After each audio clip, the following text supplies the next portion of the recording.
As time continues to dwindle, Pete, let's face it, you're no longer in your early 40s, you're nearing your mid 60s. How much hope do you still have that you'll be reinstated? To be honest with you, I really don't worry about it anymore. I would certainly like to, simply because I like to be a manager of a baseball team. But I have other priorities right now, and if it happens, it happens. I'll be the happiest guy in the world. I don't think there's any honor bigger than going to his or her Hall of Fame for your sport. And if that happens, I just believe that the American way is to be given a second chance. And I've been suspended 16 years now, and having a hard time getting a second chance. Other people get second chance and to do other things, and baseball just looks at gambling a very different way than they do drugs or alcohol or spousal beatings, things like that. Steroids, different things like that. Since the publication of your book, My Prison Without Bars, and your admission that you bet on baseball, the possibility of baseball lifting your ban seems to have diminished. Well, I don't think the book had anything to do with that, if you want to know the truth, because probably a year before the book came out, I talked to Bud Selig and told him everything I did.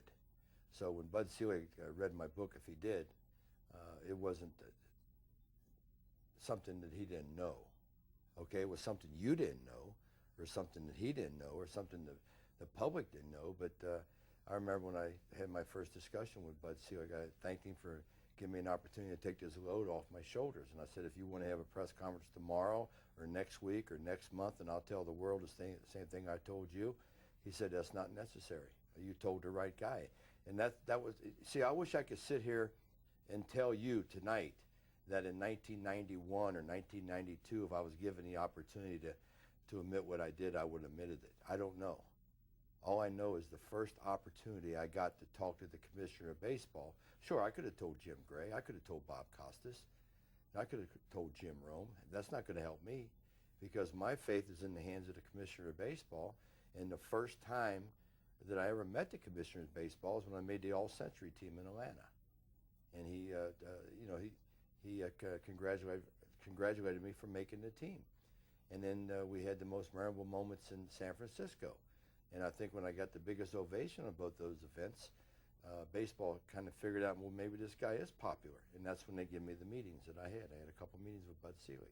And they were good meetings, by the way. John Dowd recently told me his opinion hadn't changed of you since you made your admission, in that, quote, you dishonored the game, lied about it, committed treason against the commissioner by suing him and making a spectacle of it. He's a disgrace to the game of baseball, and I don't think he ought to be honored. That's John Dowd. I mean, John Dowd ought to thank God for Pete Rose, because if I wasn't alive, no one would know who the hell John Dowd is.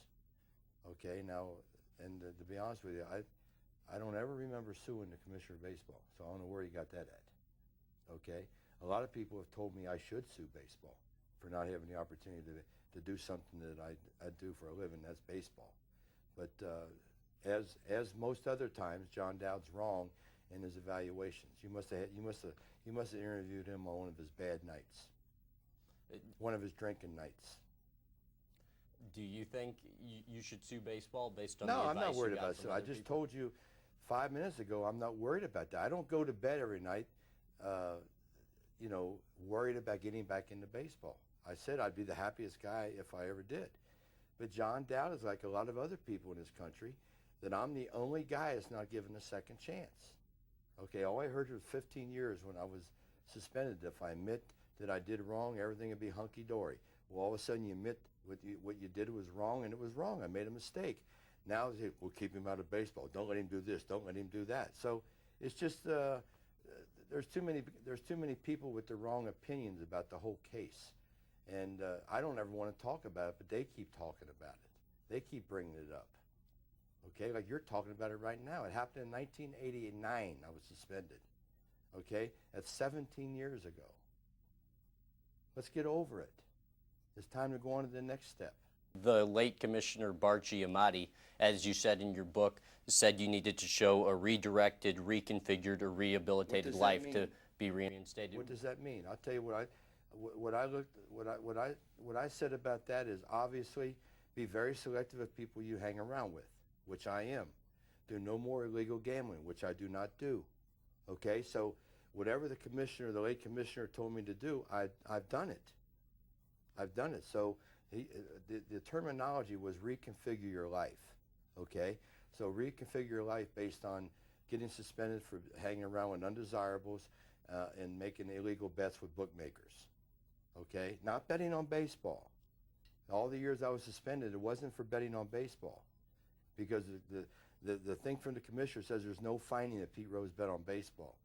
Okay, I admitted I bet on baseball, but I wasn't suspended from baseball for betting on baseball. You know that, right? Correct. Okay, as long as you know that. What do you think would have happened with your case had Bart Giamatti not died 8 days following? Because Bart was a very fair man. I got along with him real well.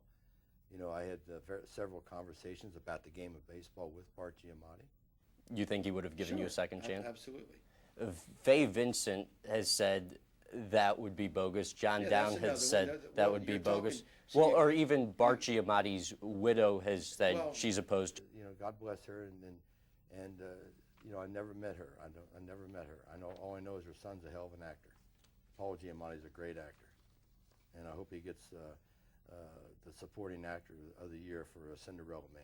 He was a great actor. But the other two guys you mentioned, if it wasn't for me, no one in this country would care less about Faye Vincent or John Dowd. They wouldn't even know who the hell they are. Because every time lines, two people in the press run to those two, because you get the other side of the story. You get the negative part of the story. Okay? That's the way it is, and I accept that. I have no respect for either one of those gentlemen. You know, you talk about getting kicked out of baseball. Faye Vincent got fired as commissioner of baseball. How bad is that? You get fired as commissioner of baseball.